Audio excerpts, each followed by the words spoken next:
Good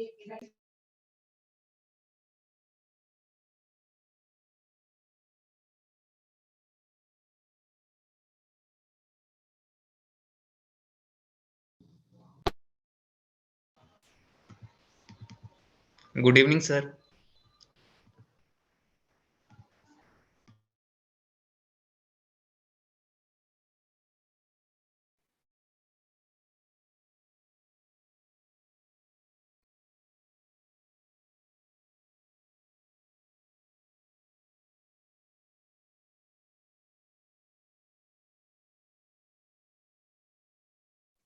Good evening, sir.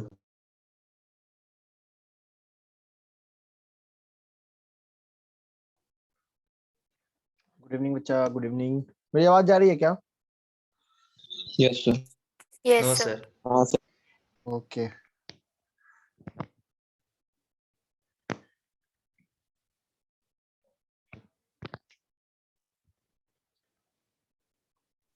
Sir एक problem है। Sir अभी जो 1-2 दिन में होमवर्क मिला है उसी का ये हो नहीं पा रहा, मतलब हुआ नहीं अभी तक। क्यों? सर वो क्लासेस भी जैसे टाइम भी कम दे पा रहे हैं होमवर्क को, जैसे क्लास तो ऐसा 4। तो नहीं कि मैंने बहुत ज्यादा होमवर्क दिया, ऐसा तो कुछ नहीं है लगता फिर मुझे। वो तो हाफ एन आवर में ही हो गया था। हाँ मतलब वही मैं कह रहा हूँ, होमवर्क बहुत ज्यादा तो नहीं था। बाकी लोग बताएं होमवर्क हो गया है कंप्लीट? हो गया था सर। हो गया सर। Yes sir. हो गया। एक सेकंड, सर कल वाला बचा है बस। एक सेकंड रुकिए बच्चा।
मैंने जो होमवर्क दिया था बच्चा, वो क्या है ना, बहुत छोटा होमवर्क था। मतलब मैं क्या कहूँ तुम्हें, तुम बनाना स्टार्ट करते तो शायद मुझे लगता है आधा से 1 घंटे में पूरे होमवर्क कंप्लीट कर लेते।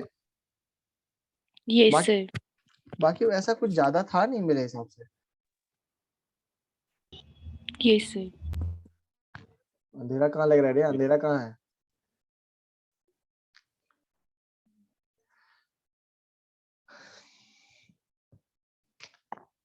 एक सेकंड बच्चा, मैं दूसरे स्क्रीन से शेयर कर रहा हूँ। हाँ इसमें थोड़ी सी प्रॉब्लम आ रही थी नेटवर्क की। अंधेरा नहीं है, नेटवर्क इश्यूज का जरूर प्रॉब्लम आ रहा था। तो वो शायद अभी अभी जस्ट ठीक हुआ, इसलिए मुझे 2-3 मिनट जो ज्वाइन करने में टाइम लग गया। हाँ वीडियो पिन कर दिया बच्चा। एक सेकंड, वीडियो पिन कर दिया मैंने। सर आज तो केबिन भी चेंज करा है आपने। केविन वही है एक्चुअल में, पीछे क्लास नहीं चल रही है ना, इसलिए ऐसा लग रहा है। ये केविन वही कल है। दूसरे में थे। हाँ कल दूसरे में था, बिल्कुल कल दूसरे में था। क्या है ना, कभी कभी डिस्टरबेंस होती है। और कल ही तो शायद तुम लोग बोल रहे थे वीडियो आ रहा है कलर, कुछ पिंक कलर का वीडियो आ रहा है, पता नहीं क्या बता रहे हैं। Yes Yes, sir. बिल्कुल, इसलिए आज थोड़ा सा इधर आ गया। अच्छा इसमें अभी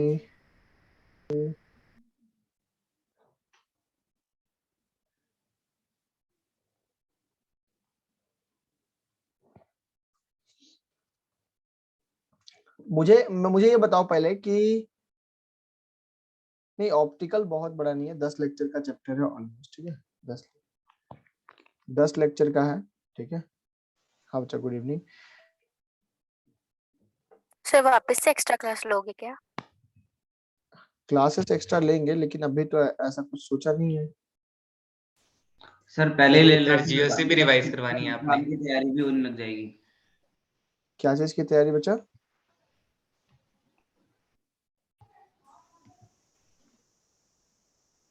समझा नहीं आपकी बात?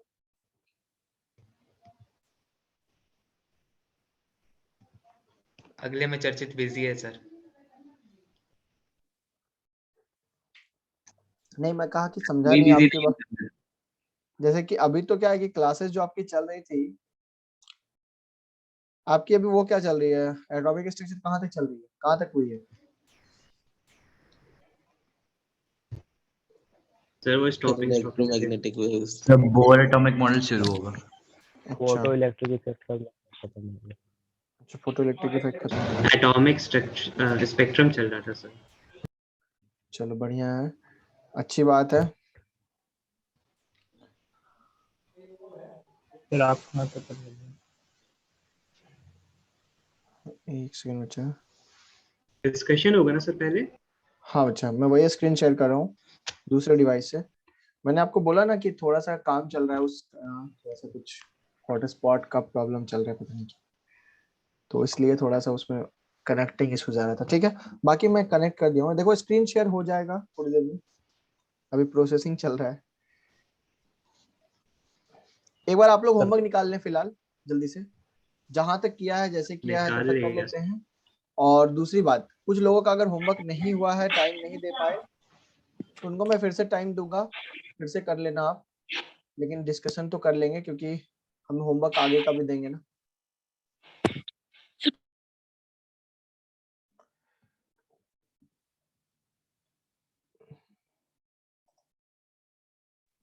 सिर्फ पहले रेस डिस्कस हो गया, शीट जो बोलोगे वो कर देंगे बच्चा। रेस पहले रेस कर लो वही सर। निकाले ना। ठीक है, रेस निकाल दीजिए।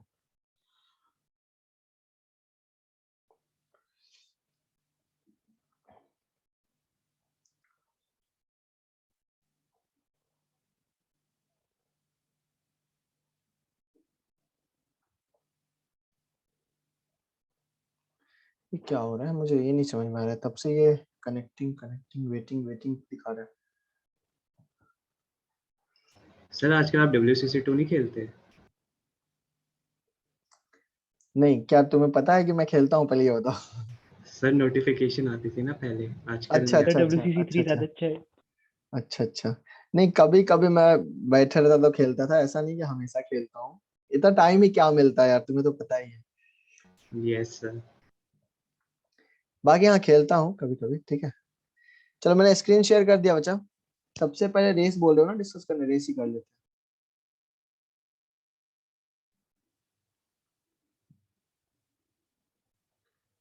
रेसेस कहाँ गए? चलिए रेस निकाल लीजिए आप लोग। नंबर कौन सा होगा, 16 होगा ना बच्चा? Yes sir. अच्छा एक बात, रेस 16 में मेरे पास कुछ क्वेश्चन ना, पता नहीं वो क्वेश्चन मार्क लगा हुआ अच्छा से आया नहीं है, प्रिंट नहीं हुआ, क्या हुआ पता नहीं। सर रेस 11 का क्वेश्चन नंबर 5 भी बताना। हाँ ठीक है, वो भी बता यस देंगे। सर। हाँ बता Yes. देंगे। पहले रेस नंबर 16 की बात कर लेते हैं। रेस नंबर 16 में क्वेश्चन नंबर 1 में डाउट भी है, बताएं। No sir. क्वेश्चन नंबर 2 में 3 अमीनो ब्यूटेनॉल है, मतलब हाइड्रोजन बॉन्डिंग हो जाएगी। ठीक है, अच्छा मेरे क्वेश्चंस को मत देखना, उसमें कुछ एरर है, मैंने पहले ही बोला आपको। क्वेश्चन नंबर 4 में यस सर, क्वेश्चन नंबर 4 में कन्फर्मर्स होना चाहिए। हाँ बच्चा, 4 में क्या होना चाहिए? कन्फर्मर्स। यस सर कंफर्म है। ऐसे कैसे कन्फर्मर्स होना चाहिए? देखो मैं अभी तुम्हें बना के अभी बना के दिखा रहा हूँ तुम्हें। कन्फर्मर्स तुम्हें लग रहा है तो देखो मैं दिखा रहा हूँ बना के। मुझे बताओ कि क्या हम देख पा रहे हैं कि पहले आगे वाले ऑक्सीजन में, पहले वाले में कौन सा ग्रुप लगा हुआ है? मिथाइल लगा हुआ है, दिख रहा है क्या? Yes sir. और पीछे वाले कार्बन में कौन कौन सा ग्रुप लगा हुआ है, देखो जरा। इथाइल। 2 हाइड्रोजन और 1 इथाइल, यही लगा हुआ है ना? Yes sir. तो इथाइल का मतलब क्या होता है? CH2CH3 और 2 हाइड्रोजन, यही लगा हुआ है ना? देखो ध्यान से। यही लगा है सर। अच्छा दूसरे वाले को जरा देखो, इसको देखो, इसमें ऑक्सीजन पे क्या लगा हुआ है? इथाइल। इथाइल। इथाइल। और देखो दूसरे वाले में इस कार्बन पे क्या मिथाइल। लगा हुआ है? एक मिथाइल लगा हुआ है और 2 हाइड्रोजन लगा हुआ है, दिख रहा है क्या? Yes sir. Yes sir. क्या इसका दिख रहा स्ट्रक्चरल है सर। फॉर्मूला ही बदल दिया गया? अरे स्ट्रक्चर sir. फॉर्मूला बदल दिया ना, तुम इसको एक्सपेंड करके जब देख रहे हो तो इसमें देखो ना स्ट्रक्चरल फॉर्मूला बदल दिया गया है, और जब स्ट्रक्चरल फॉर्मूला ही बदल दिया गया है तो कन्फर्मर्स कैसे हो सकते हैं? कन्फर्मर्स तो हो ही नहीं सकते। कन्फर्मर्स में क्या सिखाया था? स्ट्रक्चरल फॉर्मूला सेम होना चाहिए। दोनों का नोमेनक्लेचर करोगे तो तुम्हें यहाँ पे साफ साफ दिख जाएगा कि पहले वाले में चेन कितने की है, देखो बोलो। 3 की। सबसे पहले तो ये बाय फंक्शनल ग्रुप है ईथर, दिख रहा है क्या? Yes sir. इस ईथर में पहले कितने कार्बन थे? इधर 3 और इधर कितने थे? 1। मतलब ये प्रोपाइल था और ये मिथाइल था। अब ये इथाइल हो गया और ये भी इथाइल हो गया। क्या दोनों तरफ चेंज हो गया क्या ऑक्सीजन के? Yes sir. Yes, Yes, sir. sir. तो ये Yes, कौन सा sir. ग्रुप क्या हो जाएगा ये बताओ? मेटामर्स। मेटामर्स। इसलिए ये मेटामर्स Metamers. होगा बच्चा। सिर्फ ऐसा डायग्राम देख के ये मत समझो कि ये कन्फर्मर्स है। अरे मेरे भाई उसका फॉर्मूला भी तो सेम होना चाहिए। इथाइल पहले पीछे लगा हुआ था, अब आगे लग गया, फॉर्मूला ही चेंज हो गया ना, कनेक्टिविटी ही चेंज हो गई ना। Question number 5। Sir B part में कैसे देखें? कुछ लोग बोल रहे हैं सर चेन क्यों नहीं होगा? बच्चा मैंने आपको ऑलरेडी बता रखा है, चेन और पोजीशन की प्रायोरिटी सबसे लास्ट में होती है। आरटी एफएमसीपी कुछ याद आ रहा है? Yes, sir. आ रहा है. तो मेटामर्स पहले प्रायोरिटी आता है ना, चेन तो सबसे लास्ट में आता है। चेन और पोजीशन तो लास्ट में आता है। क्वेश्चन नंबर 5 बोलो। सर बी वाला कैसे? बी वाला कैसे होगा? अरे अच्छा बी वाला क्या है? ये दोनों इक्वेटोरियल पोजीशन है ना, देखो ना। लास्ट क्लास में जब मैंने इसको कन्वर्ट किया था, जरा ध्यान से देखो, मैं वो शेयर कर रहा हूं तुम्हें।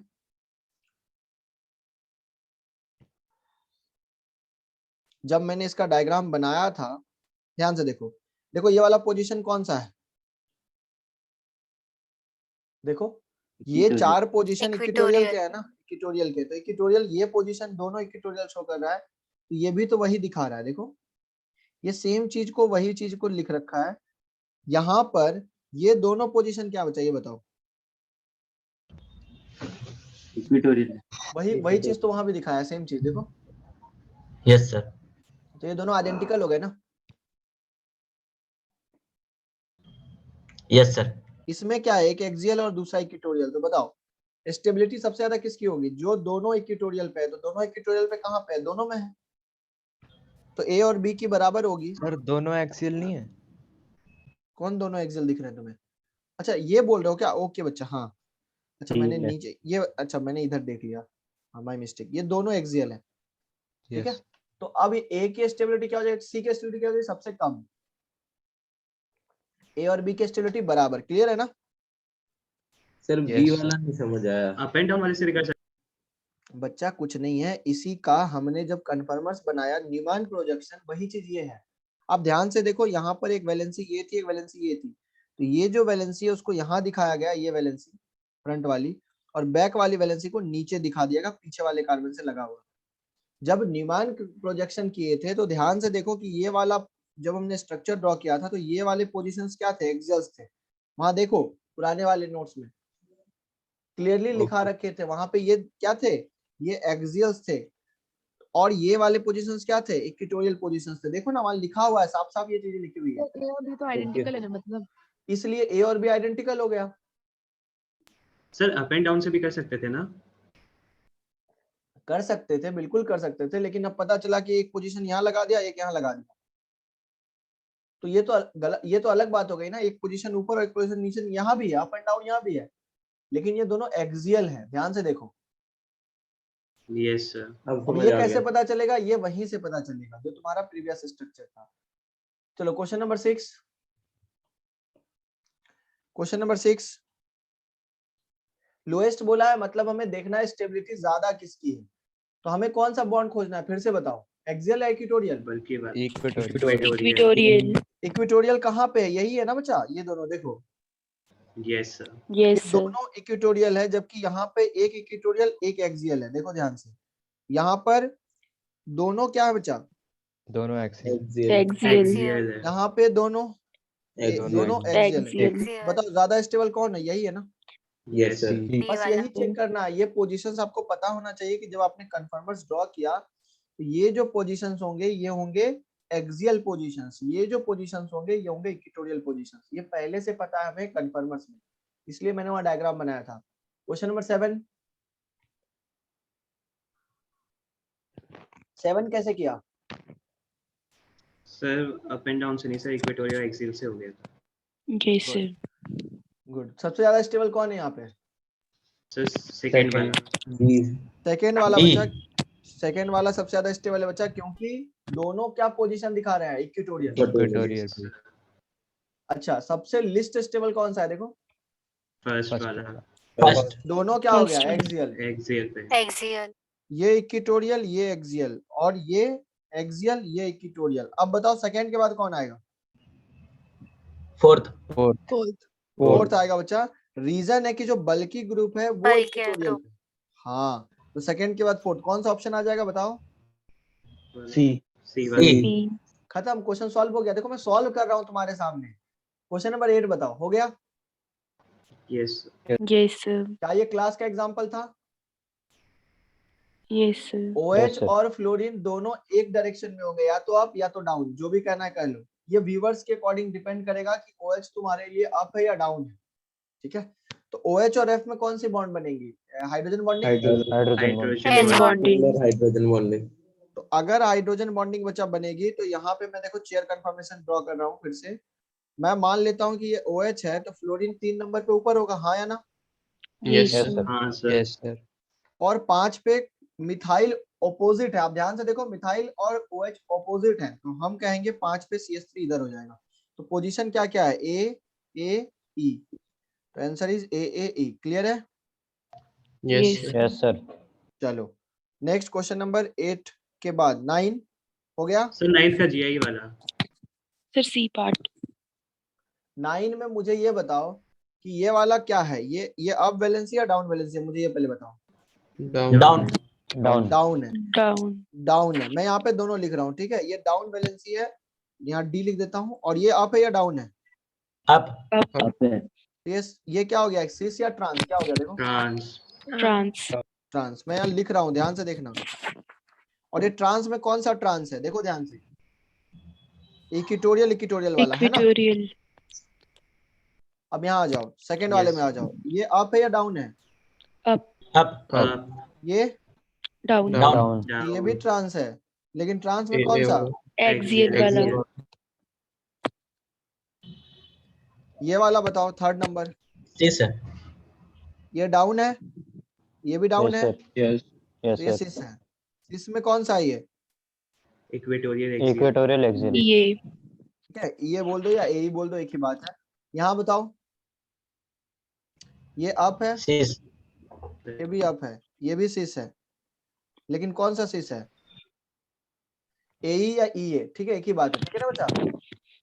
Yes, sir. अब ध्यान से देखो कि अब सिस और ट्रांस आपस में क्या होंगे? बोलो GI. मुझे। एक करके चेक कर लो। तो फर्स्ट और सेकंड बोल रहा है ज्योमेट्रिकल आइसोमर्स। फर्स्ट और सेकंड कहाँ है? क्या फर्स्ट और सेकंड ज्योमेट्रिकल आइसोमर दिख रहे हैं क्या? No sir. No No, sir sir. नहीं। आप ध्यान से देखो, रिंग फ्लिपिंग से बने हैं, तभी तो क्या हुआ? पोजीशन चेंज हो गया, देखो ना। अरे ई Yes, किसमें sir. कन्वर्ट हो गया? इक्वेटोरियल एक्सियल में चला गया। तो क्या वो जीआई है क्या? नो सर सेकंड और थर्ड क्या जीआई है क्या? देखो, yes sir Yes, Yes sir. sir. सिस और ट्रांस जीआई होते हैं क्या? हाँ, Yes, सिस sir. और ट्रांस जीआई होते हैं। सेकंड और थर्ड को अगर तुम देखोगे, तो सेकंड वाला देखो तुम ध्यान से कि ट्रांस है, और थर्ड वाला क्या बचा? सिस है। Cis. ठीक है, तो क्या सिस और ट्रांस ये दोनों का पोजीशन सेम है क्या? हाँ सर, पोजीशन सेम है। तो सिस और ट्रांस क्या होंगे आपस में? जीआई होंगे ना? Yes sir. Yes, sir. Second and fourth होता तो भी जीआई होता ना? हाँ बच्चा, सेकंड और फोर्थ। हाँ, तब भी जीआई होता, बिल्कुल होता। क्वेश्चन नंबर सी वाला पार्ट देखो, थर्ड और फोर्थ आर कन्फर्मर्स। देखो कन्फर्मर्स नहीं है क्या? है ना? सर ये तो आइडेंटिकल स्ट्रक्चर है ना, अगर फ्लिप हो जाएगा तो सेम फ्लिप ही हो जाएगा तो सेम ही है, बिल्कुल सही बात है। लेकिन आप ध्यान से देखो, अगर चेयर तुम्हारा ये अप वाला है, तो इसमें इक्वेटोरियल पोजीशन किस में चली गई? एक्सियल में, और डाउन वाले में एक्सियल पोजीशन कहाँ चली गई? इक्वेटोरियल में। तो आपस में कन्वर्ट तो हो रहे हैं ना? यस। ठीक है, और फर्स्ट और फोर्थ क्या बचा? GI. GI। First and fourth first और फोर्थ, तो हो गया ना। तो जी इसके आई है। इसके ये भी सही है, इसके ये भी सही है, इसके ये भी सही है। क्लियर है? सही है ना? डी में गलत है ना? सर डी वाला गलत है। अच्छा वाला गलत है ना? जीआई है। अच्छा बच्ची जीआई बोल रही है तो मुझे लगा जीआई लिखा हुआ है, सॉरी। यहाँ जीआई नहीं लिखा हुआ, यहाँ कन्फर्मस लिखा हुआ है। मेरे दिमाग में चल रहा है कि वो जीआई बोल रही है, कन्फर्मस नहीं होता, जीआई है, दिख रहा है ना? Yes. Yes, sir. Yes good, sir. बहुत बढ़िया। क्वेश्चन नंबर 10 कल ही का एग्जांपल है, ये देख लो। हो गया ना 10? Hydrogen Yes, bonding sir. किसके रिस्पेक्ट में हाइड्रोजन बॉन्डिंग पॉसिबल है, ये बताओ। रियल कौन से ग्रुप के रिस्पेक्ट ओ में? H and M you. और हाँ, तो मैं यहाँ पे ड्रॉ करके तुम्हें दिखा रहा हूँ, देखो ध्यान से।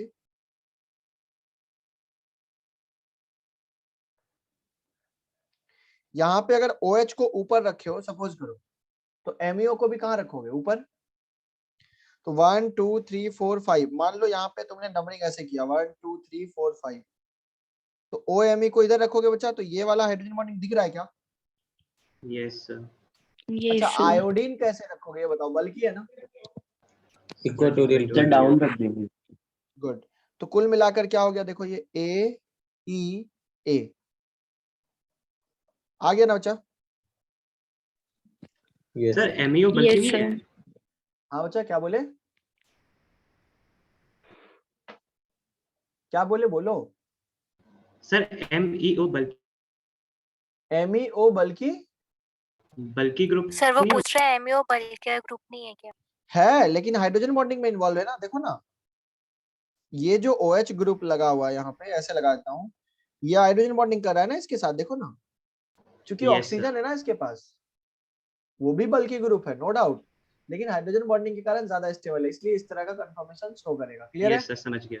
Yes, sir, clear. चलो ठीक है, बाकी ये डिस्कशन जो था तुम्हारा, अच्छा रेस नंबर 17 हो चुका है ना? सर इसका फोर्थ वाला बाकी। एक क्वेश्चन रह गया था। अब बताओ फोर्थ वाला अभी हो गया या नहीं हुआ? अभी किया आपने? हो गया सर सर। ए ऑप्शन में कैसे देखें? ए ऑप्शन तो बच्चा आपका उसका है बच्चा, GOC का है। यहाँ पे देखो CH3CO माइनस है, तो क्या ये आपका इस तरह का स्ट्रक्चर बनेगा, यस और नो, ये बताओ। Yes sir. यहाँ पे CH3CO माइनस है, क्या यहाँ पे ऐसा स्ट्रक्चर बनेगा? Yes sir. ठीक है। और यहाँ पे बच्चा CH3 CH2 के ऊपर माइनस है, और यहाँ पे बच्चा CH3O के ऊपर माइनस है। देखो ध्यान से देखो, मैं समझा रहा हूँ। इन दोनों में अगर चेक करोगे तो ज्यादा इक्विवेलेंट रेजोनेंस किसमें है? दोनों में इक्विवेलेंट रेजोनेंस है, ज्यादा किसमें है? पहला वाला। ए वाला। तो ये ज्यादा स्टेबल है, नो डाउट, ये ज्यादा स्टेबल है इससे। इसमें इक्विवेलेंट रेजोनेंस है, क्या इसमें रेजोनेंस हो रहा है क्या थर्ड वाले में? No sir. No sir. और फोर्थ वाले में? No sir. थर्ड और फोर्थ में कंपेयर कैसे करोगे? पहली बात तो एटम अलग अलग है, पहले तो कार्बन पे नेगेटिव और ऑक्सीजन पे नेगेटिव है, स्टेबल कौन ज्यादा होगा? इलेक्ट्रोनेगेटिव। बस खत्म। इलेक्ट्रोनेगेटिव। देखो ये आधा सही है, ये वाला पार्ट सही है, ठीक है, लेकिन ये वाला पार्ट क्या दे रखा है? गलत। गलत। इसलिए पूरा स्टेटमेंट क्या हो गया? गलत। गलत। क्लियर है ना? बिल्कुल। Yes sir. और कोई डाउट है तो बता दो। और कोई डाउट है? नहीं है। चलो बहुत बढ़िया, थोड़ा सा मेहनत करो, क्वेश्चंस करो, बढ़िया से करो, जो भी पढ़ाया गया आपको उससे क्वेश्चंस बनेंगे, बिल्कुल बनेंगे। क्वेश्चन नंबर 8, रेस नंबर 18 का क्वेश्चन नंबर 1 हो गया क्या? देखो देखो बच्चा, हो जो गया मैंने सर। छोड़ा था ये हो गया ना, Yes, इसमें कोई डाउट sir. नहीं है ना? हो गया no sir. Sir. Very good. नहीं है। होमवर्क में लिख लीजिए बच्चा, रेस नंबर 19 आपका होमवर्क है। होमवर्क अभी लिख लीजिए पहले, रेस नंबर 19 आपका होमवर्क है, आपको करके लेके आना है। रेस नंबर 19 में आपके सारे क्वेश्चंस पहले ही हो चुके हैं, पढ़ाए हुए, GOC के सारे क्वेश्चंस हैं, ठीक है, सारे क्वेश्चंस GOC के हैं, थोड़े बहुत कंफर्मर्स के मिल जाएंगे, बाकी और कुछ नहीं। सर एक चीज पूछे। बोलो। सर ये जो GOC है सर, इसमें छोटे छोटे कई सारे टॉपिक्स हैं, तो वो थोड़ा दिमाग से उतर रहे हैं, तो कहाँ से स्टार्ट करना चाहिए इसको रिवाइज करना? GOC आपको बच्चा कभी भी रिवीजन करना हो तो GOC में सब टॉपिक्स, जैसे कि रेजोनेंस के अंदर जितने भी टॉपिक्स पढ़ाए गए हैं उसको पढ़ना स्टार्ट करो, क्योंकि इंडक्टिव तो बहुत लास्ट की चीज है। कभी भी रिवीजन करो तो रेजोनेंस का पहले पूरा आइडिया लो, रेजोनेंस कहाँ क्या कैसे, जैसे इक्विवेलेंट रेजोनेंस का या रेजोनेंस एनर्जी, रेजोनेटिंग स्ट्रक्चर की स्टेबिलिटी, हर एक टॉपिक को, जैसे एक दिन में हमने 3 टॉपिक पकड़ लिया, रेजोनेटिंग स्ट्रक्चर की स्टेबिलिटी, रेजोनेंस एनर्जी, और मान लो हमने ड्रॉ द रेजोनेटिंग स्ट्रक्चर्स, ये सारे चीजों को एक साथ पढ़ के खत्म कर दिया। ये सब कनेक्टिंग चीजें हैं। तो जब भी आप नोट्स पढ़ोगे तो ये नहीं कि एक बार रेजोनेंस पढ़ ले फिर हाइपर कॉन्जुगेशन पढ़ ले, ऐसा नहीं। पहले जब भी चलेगा तो आपके 3-4 टॉपिक्स कंबाइन करके आप पढ़ो, फिर हाइपर पढ़ो और फिर क्वेश्चंस लगाओ। क्वेश्चंस जब भी लगाओ तो वहां रीजन जरूर लिखा करो। पहली बार करो या दूसरी बार करो, अभी रीजन आपको लिखना है। जब धीरे धीरे आपको लग जाएगा कि आप खेल रहे हो क्वेश्चंस के साथ, आपको मजा आ रहा है, आपको दिख रहा है हवाओं में, तो फिर लिखना छोड़ दो। लेकिन मैं हमेशा बोलता हूँ कि आप रेसेस के क्वेश्चंस कर रहे हो, सीट के क्वेश्चंस कर रहे हो, तो वहां पे आप रीजन डाला करो, एक पॉइंट लिखा करो एटलीस्ट कि सर इसमें क्या रीजन है, सर इसमें इक्विवेलेंट रेजोनेंस है, सर इसमें ये है, सर यहाँ पाई बॉन्ड ज्यादा टूट रहा है, यहाँ पाई बॉन्ड ज्यादा बन रहा है, बॉन्ड लेंथ घट रही है, यहाँ बॉन्ड लेंथ बढ़ रही है। इस तरह से जब खेलना स्टार्ट करोगे ना बच्चा तो मजा आएगा, नहीं तो वो टॉपिक छूट जाएगा आपसे। ठीक है, इस चीज सर अभी जैसे क्वेश्चन करने हो प्रैक्टिस के लिए तो नोट्स वाले सफिशिएंट है क्या? नोट्स वाले एकदम क्वेश्चंस को रफली मतलब लिख लिया करो और बिना आंसर देखे खुद से करो और देखो कि आंसर मैच कर रहा है। ओके, कभी भी आंसर मत देखा करो। Okay sir. चलो ठीक है, और हमारा कुछ डिस्कशन में तो ऐसा कुछ बचा नहीं है ना। जो भी आपके शीट है वो अगले क्लास में, जो पार्ट छोड़ा वो छूटा हुआ है अगले क्लास में करेंगे। थोड़ा पढ़ ले क्या शीट के क्वेश्चन ज्यादा नहीं छूटे हैं ना बच्चा, 2-4 क्वेश्चन होंगे। Yes sir. सर रेस 11 का क्वेश्चन 5। चलो वो बता देते हैं अभी।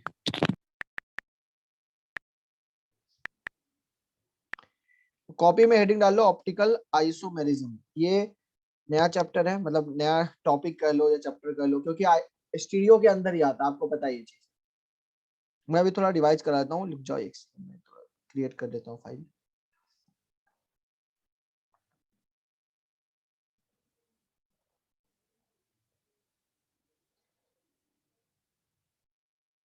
Excuse me sir.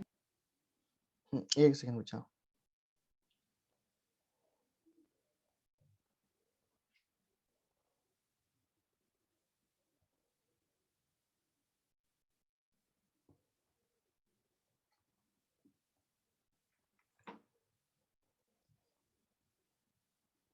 हाँ बोलो, क्या बोल रहे थे? सर रेस 11 का क्वेश्चन नंबर 5 भी एक बार बता दो कंफर्म। वही कर रहा हूँ। देखो बच्चा, रेस 11 के क्वेश्चन नंबर 5 देख लो। अब उसमें ऐसा कुछ नहीं है, उसको मैंने पेंडिंग में रखा था एज सच की थोड़ा सा उसको देख ले कि क्या उसमें एरर आ रही थी, कुछ एरर था उसमें, उसको ठीक करा दिया गया या फिर जो था हो गया उसको। अब सुनना मेरी बात, यहाँ पर बच्चा क्या ये जो पाई बॉन्ड है ये रेजोनेंस कर रहा है, हाँ या ना, ये बताओ। Yes sir. तो पाई बॉन्ड आप यहाँ पे बनाओ चाहे पाई बॉन्ड यहाँ पे बनाओ, बात एक ही है ना? बोलो। या ऐसा नहीं है ना कि पाई बॉन्ड एकदम वहां पे बैठा हुआ है यहीं से काउंट करो, नहीं, पाई बॉन्ड पूरा घूम रहा है। मतलब मैं कहूंगा यहाँ पे ये रेजोनेंस में है और इसको मजा आ रहा है क्योंकि एरोमेटिक है। क्लियर है ना? Yes sir. तो नंबरिंग आप कहीं से भी स्टार्ट कर सकते हो बच्चे। Yes sir. क्या यहाँ पे बोल सकते हो दिस इज 1,2 डाइमिथाइल बेंजीन? बोलो। यस अभी ये अब आपको रूल सिखाया गया था यूपीएससी में कि जो पाई बॉन्ड है वहां से आपको नंबरिंग करना है, 1 और 2 इसको दोगे। लेकिन मैं अभी फिर कह रहा हूँ ये पाई बॉन्ड घूम सकता है, तो या ये स्ट्रक्चर देखो या ये स्ट्रक्चर देखो, पाई बॉन्ड कभी ना कभी तो फिर वहां चला जाएगा। तो नंबरिंग यहाँ पर भी आप ऐसे ही करोगे, तो दिस इज 1,2 डाइमिथाइल, क्योंकि पाई बॉन्ड घूम रहा है, उसको मजा आ रहा है। तो ये दोनों आइडेंटिकल स्ट्रक्चर है बच्चा, आइडेंटिकल मॉलिक्यूल्स है, कह लो। ये दोनों में कोई रिलेशन ही नहीं है, दोनों आइडेंटिकल है। ऐसा मत कर देना कि सर यहाँ मिथाइल 1 और 6 पे आ रहा है, वहां 1 और 2 पे आ रहा है, ऐसा नहीं है, क्योंकि पाई बॉन्ड घूम रहा है। दूसरा समझो, क्या ये बच्चा एनुलिन 10 के जैसा कुछ दिख रहा है? अगर मैं इसको डी को हटा दूं तो बोलो। Yes sir. Yes sir. Yes अब सर। मुझे Yes, बताओ sir. एनुलिन 10 में रेजोनेंस होता है या नहीं होता? ये बताओ। No sir. नहीं होता, क्योंकि ये क्या होता है, आउट ऑफ प्लेन। याद करो ना, नॉन प्लेनर। यहाँ Yes, पे sir, याद आ रिपल्जन गया। होता है इस हाइड्रोजन का, जिसके कारण ये क्या हो जाता है, नॉन प्लेनर हो जाता है। याद आया? Yes, sir. Yes sir. Yes sir. और नॉन प्लेनर कारण ये कंपाउंड क्या है, नॉन एरोमेटिक। Non aromatic. इसका मतलब पाई बॉन्ड घूम रहा है या बैठा हुआ है? बैठा हुआ। बैठा बैठा हुआ हुआ है। है। नंबरिंग भी जब आप करोगे तो उसी अकॉर्डिंग भी करोगे। तो यहाँ पे नंबरिंग कैसे करोगे बच्चा? पाई बॉन्ड अगर इसको आप 1 देते हो तो बताओ तीसरा डी कहाँ पे आएगा, मतलब दूसरा डी कहाँ पे आएगा, कितने नंबर पे? 10 10 पे। 10 पे, ठीक है, और नीचे वाले में देखो, अगर इसको 1 देते हो तो दूसरा डी किस में आ रहा है? 2 पे, 2 पे।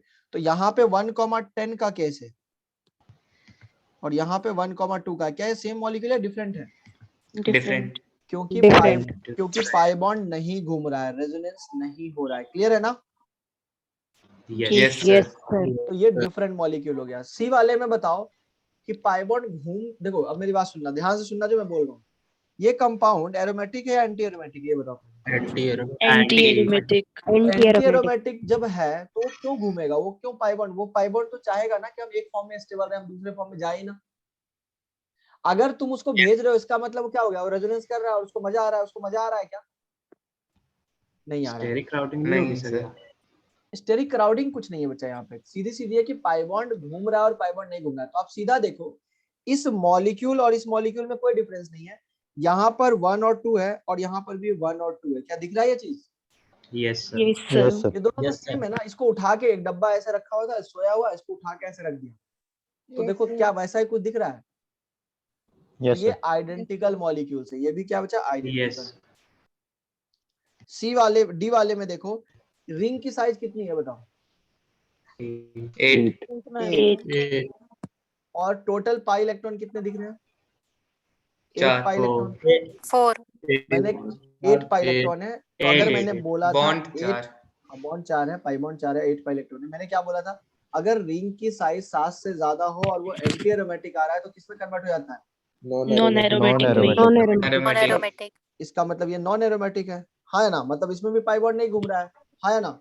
Yes, sir. यस सर, इसका मतलब यहाँ नंबरिंग यहाँ से करेंगे 1 2 3 4। ड्यूटेरियम कितने पे आ रहा है देखो? 1 पे। 1 पे, 1 पे, ठीक है, यहाँ नंबरिंग कैसे करेंगे? यहीं से करेंगे ना? Yes sir. ये सेम या डिफरेंट है? डिफरेंट। डिफरेंट, सेम है। ध्यान से देखो, सेम है सर, यहाँ पर 2 पे भी तो हाइड्रोजन लगा होगा। यस सर, तुम्हें हाइड्रोजन ने घुमा दिया। ध्यान से देखो बच्चा, देखो ड्यूटेरियम यहाँ पे 1 पे है, हाइड्रोजन 2 पे है, तो यहाँ पे भी तो हाइड्रोजन 2 पे है, देखो ना। Yes sir. अरे ये हाइड्रोजन 7 पे चला गया सर, 8 पे चला गया। अरे यहाँ भी तो हाइड्रोजन 8 पे है, देखो। Yes sir. कहने का मतलब Yes. हाइड्रोजन तो हर जगह लगा हुआ है ना भाई। अरे हाइड्रोजन के रेस्पेक्ट सर में हाइड्रोजन की तरफ से भी तो नंबरिंग कर सकते थे ना। ड्यूटेरियम की तरफ से इसलिए कर रहे हैं बच्चा क्योंकि ड्यूटेरियम को प्रायोरिटी दे रहे हैं, मतलब एज ए सब्स्टिट्यूएंट समझो, क्योंकि हाइड्रोजन तो सब्स्टिट्यूएंट नहीं होता था ना, याद करो ना आईयूपीएससी में। Yes sir. ठीक है, इसलिए हम ऐसा कर रहे हैं।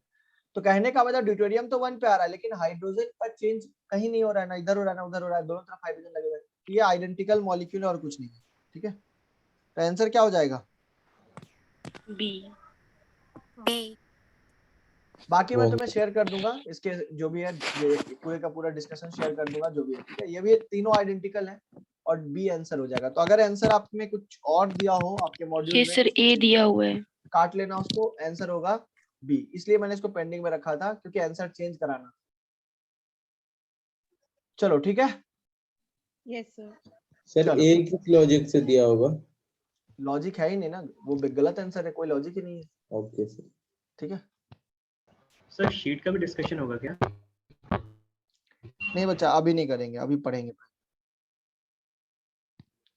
हेडिंग सर डालेंगे इसमें एक बच्चा, अजीब सा कंपाउंड आया। बाद में बात करते हैं उसके लिए। अजीब सा कंपाउंड के लिए अजीब सी दुनिया में बात करेंगे, अभी नहीं। अब थोड़ा पढ़ ले। Okay sir.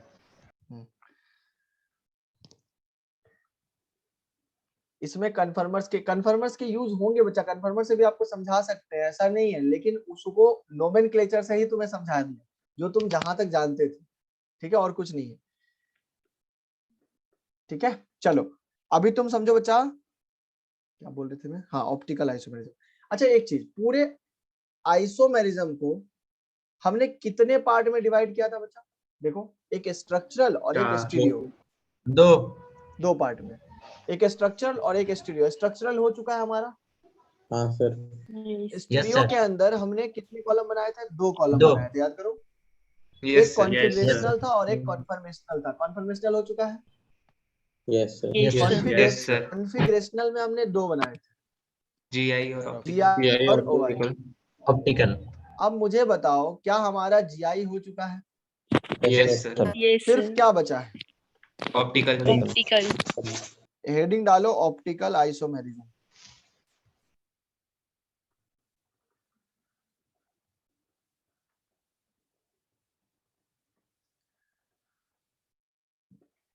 ठीक है, अब ऑप्टिकल आइसोमेरिज्म के लिए बच्चा हेडिंग डालो कि ऑप्टिकल आइसोमर्स क्या होते हैं।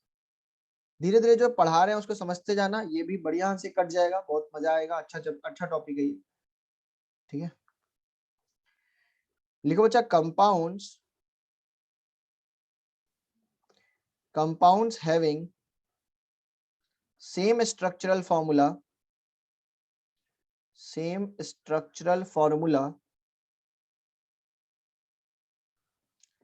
but different optical activity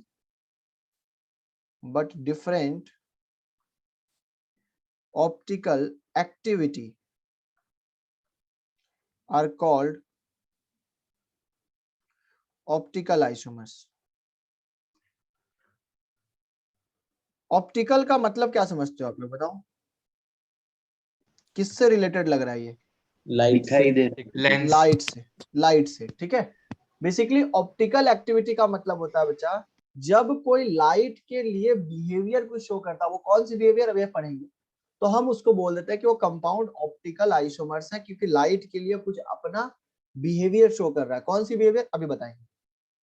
मतलब पूरा ऑप्टिकल आइसोमर्स लाइट से कहीं ना कहीं कुछ मतलब मिलता जुलता है कि लाइट्स के साथ किस तरह से बिहेवियर शो करता है, उसी को हम ऑप्टिकल आइसोमर्स बोल रहे हैं। अब यहाँ पे एक नया टर्म आया कि ऑप्टिकल एक्टिविटी क्या होता है, तो हेडिंग डालेंगे बच्चा देखो ऐसे करके धीरे धीरे करके सब एक एक करके बताएंगे। ठीक है, हेडिंग डालो ऑप्टिकल एक्टिविटी।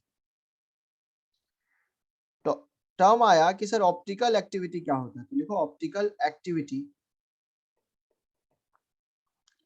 किसको बोलते हैं, तो लिखो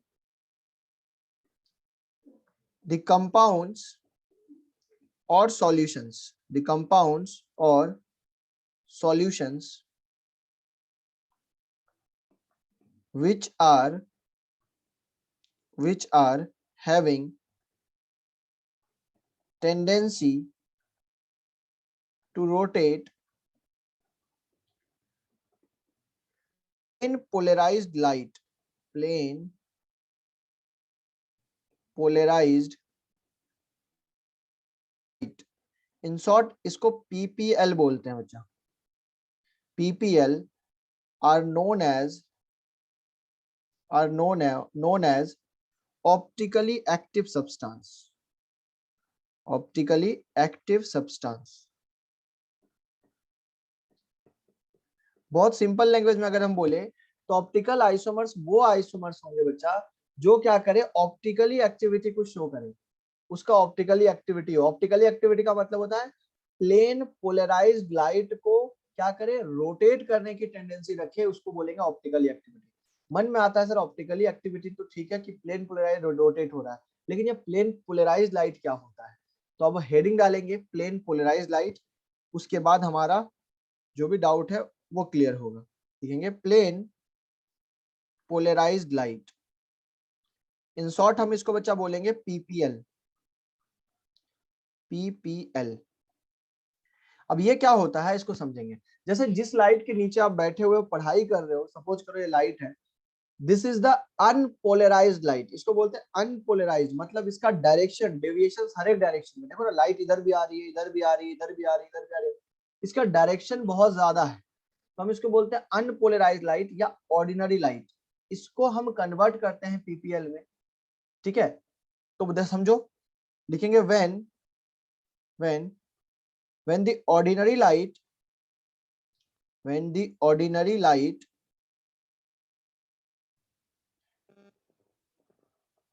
the ordinary light is passed through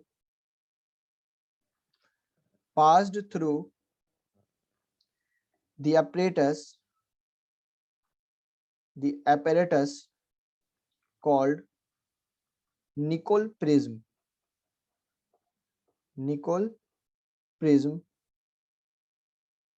ठीक है, इस apparatus का नाम है, then its vibration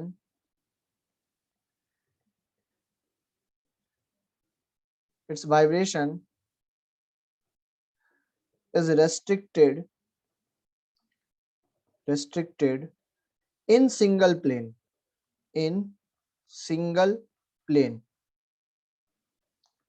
then it is known as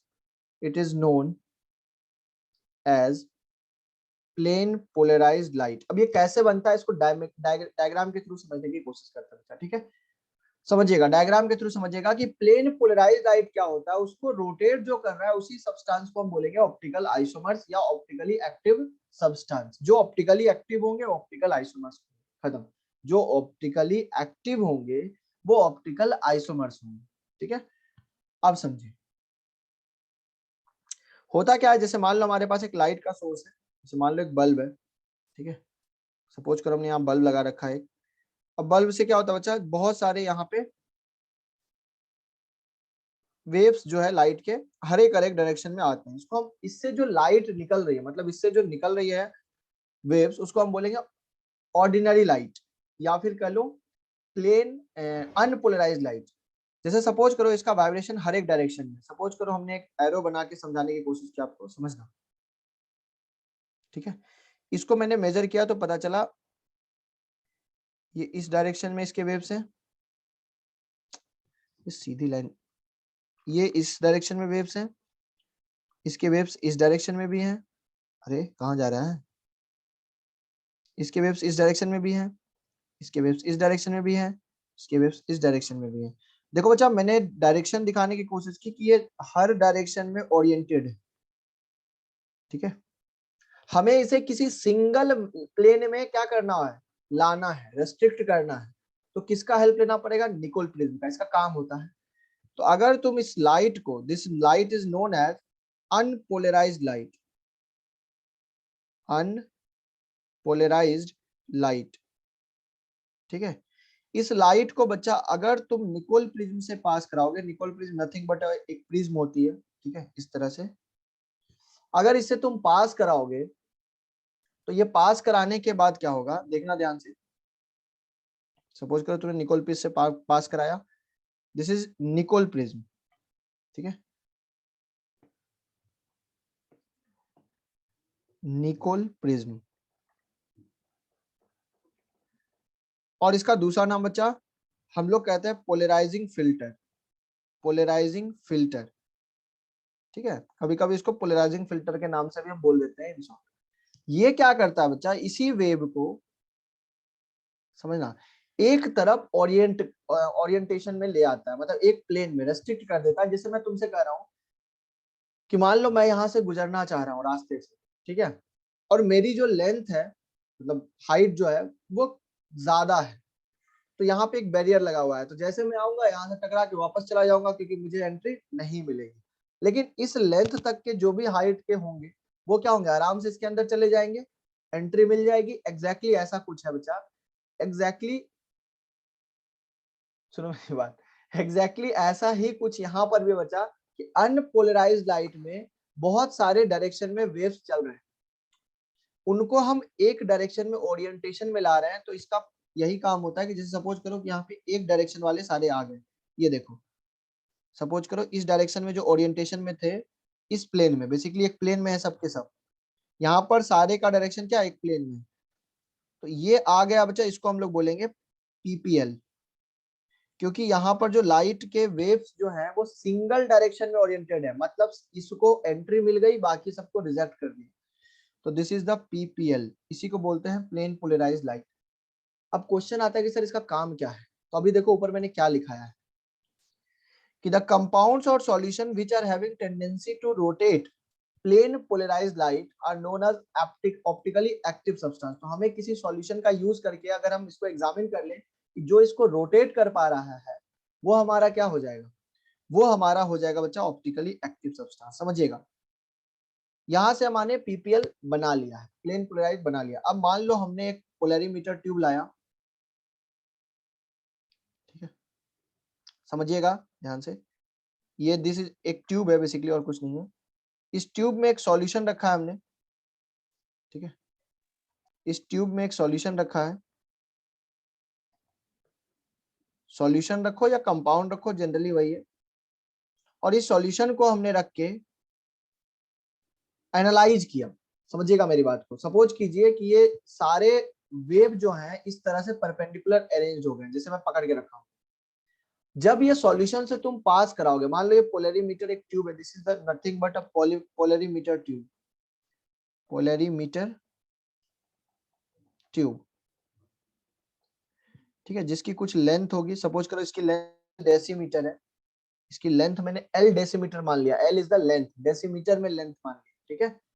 centimetre में भी आप ले सकते हो, लेकिन एल मैंने डेसीमीटर में अज्यूम किया। सुनना आप ध्यान से। जब ये लाइट यहां से गुजरेगी तो कहीं ना कहीं कुछ डेविएट होगी, या तो क्लॉकवाइज में घूम जाएगी या एंटी क्लॉकवाइज में घूम जाएगी। मतलब अगर डेविएशन हुआ तो बताओ सब्सटेंस क्या होगा, ऑप्टिकली एक्टिव या इनएक्टिव, बताओ। Optically active. बस यही चीज हम क्या करते हैं बच्चा, यहाँ पर हम आईपीस या एनालाइजर लगा के रखते हैं। एनालाइजर समझो आप इसको। एनालाइजर का काम कुछ नहीं है, एनालाइज करना है कि एंगल कितना रोटेट हुआ। This is nothing but analyser, ठीक है। एनालाइजर और आईपीस कह लो। मतलब हम एक आदमी को लगा रखे हैं apparatus में देखने के लिए कि देखो एंगल कितना डेविएशन कितना मिल रहा है। तो this PPL is rotated bye a solution. अब सुनना ध्यान से। अब इसमें मैं कुछ पॉइंट्स बता रहा हूं तुम्हें जो important points. Number 1, if a solution or compound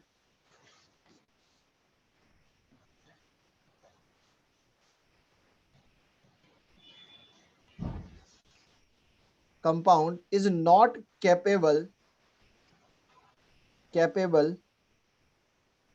to rotate PPL, then it is known as, बताओ बच्चा, then it is known as, बोलो क्या बोलोगे, optically inactive, optically inactive substance, ठीक है, optically inactive substance.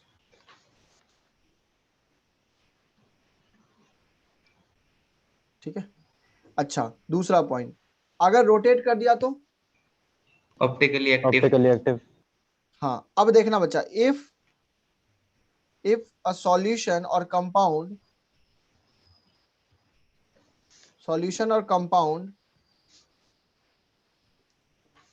rotates the plane polarized light in clockwise direction